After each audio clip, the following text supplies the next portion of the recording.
हम लोग रक्त के बारे में पढ़े, किसके बारे में? जैसा कि आप सभी को पता है, रक्त को अंग्रेजी में ब्लड कहते हैं, इसे खून के नाम से भी जानते हैं। किसी भी जीवों में, ठीक है ना, ब्लड जो होता है वह ऑक्सीजन का मुख्य परिवहन के रूप में माना जाता है। ऐसा माना जाता है कि अगर आपके शरीर में अगर ब्लड नहीं होता, खून नहीं होता, तो ये जो ऑक्सीजन है ना, पैर तक जाने में, नाक से फेफड़ा से पैर तक जाने में 1-1 साल का समय ले लेता। और जब ऑक्सीजन ही होता है, जिसके कारण आपका बॉडी का क्या है, नर्वस सिस्टम काम कर रहा है, जिस भाग में ऑक्सीजन की कमी होती है वहां से सूचनाएं धीरे धीरे आना कम हो जाता है, ठीक है, जिसको आम भाषा में पैरालिसिस कहते हैं।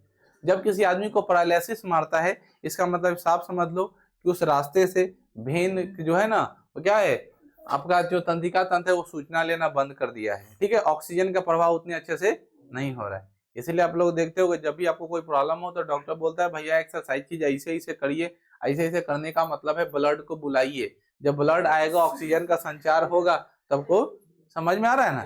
जैसे मान लो हाथ में झिंझिनाहट आ रहा है, आप ऐसे ऐसे हिलाना शुरू करते हैं तो क्या होता है, रास्ता क्लियर होता है। और रास्ता क्लियर होने का मतलब क्या है, ब्लड का संचार होता है। जैसे जैसे ब्लड तेजी से आएगा, ऑक्सीजन आएगा, सब कहानी क्या हो गई, खत्म। तो सारा गेम ऑक्सीजन का है, यानी आपके लिए बॉडी में ऑक्सीजन, ठीक है ना, बहुत इंपॉर्टेंट। आपको तो यहाँ फ्री में ऑक्सीजन मिलता है गाछी में, कितना बार बोले हैं, 2 लाख का दवा और गाछी का हवा दोनों बराबर है, ठीक है।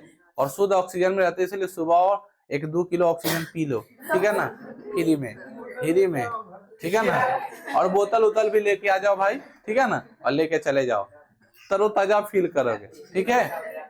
गंदा काम तुम लोग तभी कर देते हो कि यार क्लास में आके वो कार्बन डाइऑक्साइड छोड़ देते हो, ठीक है ना, और वो खतरनाक वाला, ठीक है। चलो, तो ब्लड के बारे में हम लोग जानते हैं क्या, ब्लड क्या है, एक तरल संयोजी ऊतक है। रक्त क्या है, तरल संयोजी ऊतक। पहला ऑब्जेक्टिव याद रखना, रक्त क्या है, रक्त एक तरल संयोजी ऊतक होता है, क्लियर। रक्त जो होता है वो स्वाद में क्षारीय होता है, इसका पीएच मान 7.4 होता है। जैसा कि मैं अम्ल क्षार लवण में पढ़ा दिया हूं, जिसका पीएच मान 7 से अधिक होता है उसका स्वाद क्षारीय होता है। इसका मतलब रक्त क्या है, क्षारीय द्रव है। कौन द्रव है, कौन द्रव है, क्षारीय। तो रक्त का पीएच मान कितना होता है। अब जो ब्लड जो होता है वो 2 तरह का ब्लड जो होता है, रक्त जो होते हैं उसको 2 भागों में बांटते हैं। कितने भागों में, पहले भाग को बोलते हैं प्लाज्मा, क्या बोलते हैं बच्चों, और दूसरे वाले भाग को बोलते हैं, ये ऐसे समझो, पहले भाग को बोलते हैं तरल भाग, कौन भाग, और दूसरे भाग को बोलते हैं ठोस भाग, कौन भाग, तरल भाग का मतलब होता है चिपचिपा। चिपचिपा कहने का मतलब लिक्विड टाइप का, पानी जैसा, आगे समझ में ना। तरल भाग का मतलब क्या होता है, लिक्विड जैसा, ठीक है। और ठोस का मतलब जो कण के रूप में हो, बात समझ भाई। जैसे अगर आप ब्लड को उठा ले, थोड़ा देर छोड़ दे खून को, तो आपको दिखाई देगा क्या कि वो उठा रहे हैं और इधर उधर भाग जा रहे हैं, ठीक है, पकड़ रहे हैं, छल रहा है, ठीक है। चिकनी को धोते होइएगा तो उसमें खून उनका अगर छोटा सा अगर लोदा क्लॉट हो गया तो उसको पकड़िएगा, भागना शुरू हो जाएगा। तो तरल के रूप में वैसा ही होता है, जो छछल रहा है, जैसे खेखार पकड़िएगा बह रहा है, पोटा पकड़ रहे हैं बह रहा है, ठीक है ना। तो ये सारी जो चीज है वो कौन चीज है, तरल। बड़ा घिन बढ़ रहा है, निकालने के बाद देवता लेखन पकड़ते हैं, ऐसे मारते हो, सब एरिया को छीट देते हो, और छोड़ने के बाद तब मजा ले रहा है, हाँ ठीक है अब सही है, ठीक है।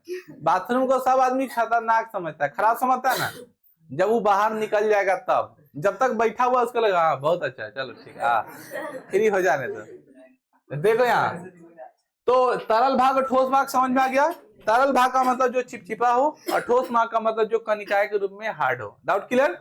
अब हम लोग समझेंगे कि जो तरल भाग है, वो तरल भाग को हम लोग कहते हैं प्लाज्मा। क्या कहते हैं, तरल भाग को क्या कहते हैं, प्लाज्मा। रक्त के विचार से, आयतन के विचार से ये तरल भाग को हम लोग कहते हैं प्लाज्मा। और ये कितने % होता है, 55%। कितने प्रतिशत, तो नॉर्मल बात है, ठोस भाग कितना होगा, 45%, ठीक है ना, जो बचा है वही ना होगा। तो प्लाज्मा जो होता है हमारे बॉडी में 55% होता है आयतन के विचार से, और 45% ठोस कण होते हैं। अब ये जो प्लाज्मा है जो वो पीले रंग का द्रव है, कैसा रंग है, अब समझ में आ गया कैसा रंग का द्रव है। तो मैं लिख भी दिया हूं कि प्लाज्मा जो होता है पीले रंग का क्या होता है, द्रव होता है। अब उस 55% प्लाज्मा के भीतर 90% वाटर होता है, यानी 90% क्या है, पानी ही है। समझ में आई। यानी प्लाज्मा का स्ट्रक्चर बता रहे, पहले रक्त का स्ट्रक्चर बताए, दो भागों में है, तरल भाग, ठोस भाग, 55%, 45%। उस प्लाज्मा का 90% क्या है, जल है, 7% क्या है, प्रोटीन है, 0.9% क्या है, अकार्बनिक पदार्थ के रूप में है। बात समझ में? ये डाटा आप लोग अच्छे से याद रखिएगा।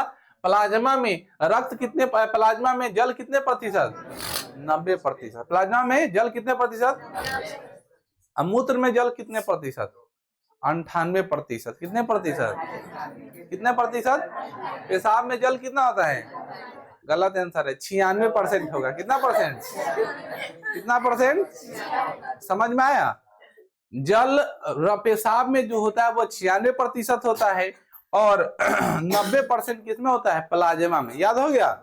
यानी कुल मिला के हमारे बॉडी में जल की ज्यादा इंपॉर्टेंस है, इसीलिए मनुष्य के शरीर में कितना प्रतिशत जल होता है, 70%। कितना प्रतिशत, हमारे शरीर में कितना प्रतिशत जल है, बात समझ में आया? इसीलिए आपके बॉडी को वाटर का बहुत जरूरी होता है, इसलिए समय समय से खाना थोड़ा कम खाइए, शरीर को देखिए थोड़ा, ठीक है ना, और पानी ज्यादा पीजिए। बात समझ में आई? और गर्मी का भी दिन है, बॉडी डिहाइड्रेटेड ना हो जाए, समझ रहे ना विशाल? इसीलिए पानी का सेवन लगातार करते रहिए। चलिए, प्लाज्मा कितना, 55%। प्लाज्मा का रंग कैसा होता है, पीला रंग। कैसा रंग रे, प्लाज्मा में कितने प्रतिशत जल, 90%। कितना प्रतिशत, प्रोटीन कितना प्रतिशत, प्रोटीन कितना प्रतिशत, अकार्बनिक पदार्थ कितना प्रतिशत, 0.0। अब उसके बाद अगर आपसे सवाल पूछेगा, अगर आपसे सवाल पूछेगा कि मूत्र में जल का कितना मात्रा, 96%। कितना प्रतिशत, 2% यूरिया होता है, 2% यूरिक अम्ल होता है, जो कि उत्सर्जन में पढ़ेंगे, अभी उसका कोई जरूरत नहीं है। अब प्लाज्मा में जो प्रोटीन पाए जाते हैं उस प्रोटीन को हम लोग कहते हैं प्लाज्मा प्रोटीन। कौन प्रोटीन, समझ में आ रही है? प्लाज्मा में जो प्रोटीन होता है उस प्रोटीन को क्या कहते हैं, प्लाज्मा प्रोटीन कहते हैं। समझ गए? प्लाज्मा में जो प्रोटीन होता है उसे क्या कहते हैं, प्लाज्मा प्रोटीन कहते हैं। अब प्लाज्मा में कौन कौन प्रोटीन होते हैं, तो उसके अंदर 3 प्रकार के प्रोटीन पाए जाते हैं, लेकिन मेन जो 2 प्रोटीन है, पहला फाइब्रिनोजन और दूसरा हिपेरिन।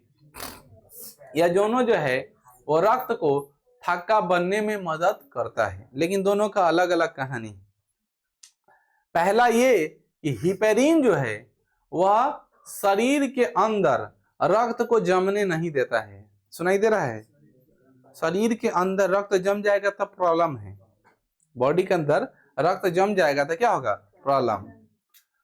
दूसरा बात, शरीर के बाहर अगर रक्त नहीं जम रहा है तब भी प्रॉब्लम है, यानी बाहर रक्त जमाने वाला चाहिए, अंदर रक्त नहीं जमाने वाला चाहिए। बात समझ रहे हो? तो बॉडी के अंदर एक ऐसा प्रोटीन जो रक्त को नहीं जमने दे रहा है, हिपेरिन, बॉडी के बाहर रक्त को जमाने में मदद कर रहा है, फाइब्रिनोजिन। अब समझ में आ रहा है हम क्या कर रहे हैं, फाइब्रिनोजिन, ठीक है ना, फाइब्रिनोजिन। अब समझ में आ रहा है? फिर से अच्छे से कंसेप्ट क्लियर कर लो।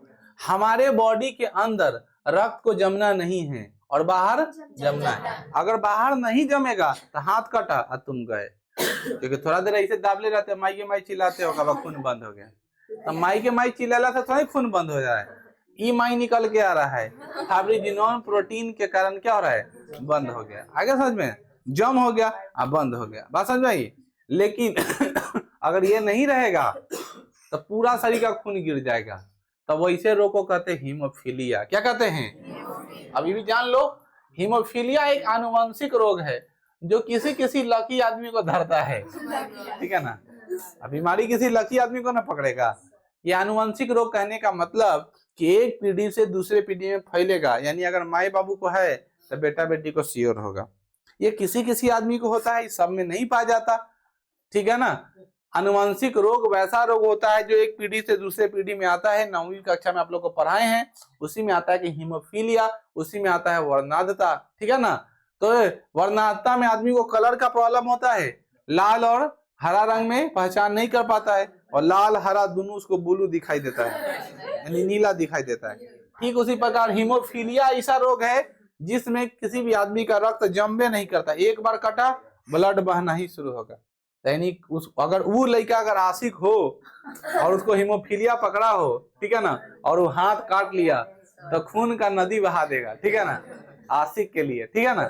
तो हीमोफीलिया वाला पहले जांच करा लेना प्यार करने से पहले और हाथ काटने से पहले कि तुमको हीमोफीलिया तो नहीं है, नहीं तो पता चले काटे और चल बसे। तो फाइब्रिनोजेन क्या है, सबको समझ में आ गया। फाइब्रिनोजेन जो प्रोटीन है वो क्या करता है, बॉडी के अंदर बॉडी के बाहर रक्त को जमाता है, यानी रक्त को थक्का बनाने में मदद करता है। जबकि हिपेरिन ऐसा है जो रक्त के भीतर आंतरिक रूप से जमने नहीं देता है, रोकता है। क्लियर। अब ऐसा है कि प्लाज्मा से अगर फाइब्रिनोजेन प्रोटीन को जब हटा लेते हैं, प्लाज्मा से फाइब्रिनोजेन जो प्रोटीन को जब हटा लेते हैं, तो जो शेष बचा हुआ भाग होता है उसको हम लोग कहते हैं सीरम। क्या कहते हैं? कौन कौन जानता है चेहरा पर सीरम लगाने के लिए आता है? जानते हो? चेहरा पर, फेस पर सीरम लगाना, तुम जानते हो? बाल में भी आता है और फेस पे भी लगाने के लिए आता है सीरम। वो क्या करता है? बाल में लगाने से क्या होता है? जानते हो क्या होता है? क्या होता है? हाँ, सबका आता है सीरम। सीरम कहने का मतलब वही है कि बचा हुआ अवशिष्ट पदार्थ है, समझ में आया। और वो सीरम लगाने से फेस का भी ग्लो आ सकता है, बाल को ही मजबूती प्राप्त होगा, रूसी वगैरह क्या होगा, खत्म हो जाएगा, जिसको माथा में बहुत ज्यादा, ठीक है। लेकिन एक्चुअली हमारे ब्लड में भी क्या है, सीरम है। वो सीरम क्या होता है सबको समझ में आई। जब रक्त के प्लाज्मा से फाइब्रिनोजेन नामक प्रोटीन को हटा लिया जाता है, बचा हुआ भाग को सीरम कहते हैं। सुनाई दिया? फिर से सुन लो। जब प्लाज्मा से फाइब्रिनोजेन नामक प्रोटीन को बाहर की तरफ निकाल लेते हैं, उसे क्या कहते हैं? सीरम कहते हैं। क्लियर। तो इतना हम लोग रक्त के बारे में जाने। प्लाज्मा के बारे में जो भी टूटी फूटी जानकारी थी हम लोग पूरा कर चुके हैं। रक्त के ठोस कण हम लोग कल इसके बारे में पढ़ेंगे, जिसमें क्या आएगा, ठोस भाग में आएगा आरबीसी, डब्ल्यूबीसी और क्या आएगा। आपका दिन शुभ हो, भगवान आपको भला करे।